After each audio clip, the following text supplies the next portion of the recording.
अगर आप भी बैंकिंग एस्पिरेंट हैं और बैंक में जॉब पाना चाहते हैं, तो एक चीज़ का ध्यान रखिए कि आपका सिबिल स्कोर यानी कि क्रेडिट स्कोर अच्छा होना चाहिए।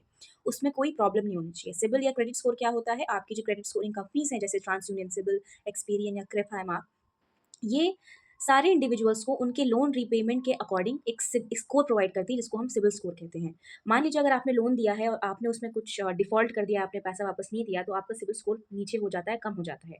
जिसकी वजह से आपको आगे चल के लोन लेने के लिए प्रॉब्लम होती है। अब बैंकिंग एस्पिरेंट्स के लिए ये क्यों ज़रूरी है? रिक्रूटमेंट के बाद फाइनल जब आपका जब इंडिविजुअल बैंक्स आपका रिक्रूटमेंट करते हैं, डॉक्यूमेंट वेरिफिकेशन करते हैं, तो आपका सिबिल स्कोर चेक करेंगे और उसमें कोई प्रॉब्लम नहीं होनी चाहिए। ऑल्दो ये एप्लीकेशंस में से मिनिमम सिबिल स्कोर का क्राइटेरिया दैट इज़ 650 वाला जो आपका सिबिल स्कोर है, वो हटा दिया गया है, बट द फाइनल रिक्रूटमेंट आपकी इंडिविजुअल बैंक्स में डिपेंड करता है।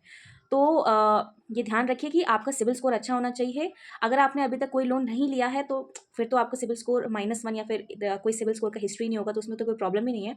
लेकिन अगर आपने कोई लोन लिया है और उसमें आपने अगर कुछ डिफ़ॉल्ट किया है या कुछ पैसा वापस नहीं किया है, तो उसको जल्द से जल्द सही करें, अपना पैसा वापस करें, अपना सिबिल स्कोर, अपनी सिबिल हिस्ट्री को नॉर्मल करें, ताकि आपको बैंकिंग जॉब में कोई प्रॉब्लम ना आए। Thank you.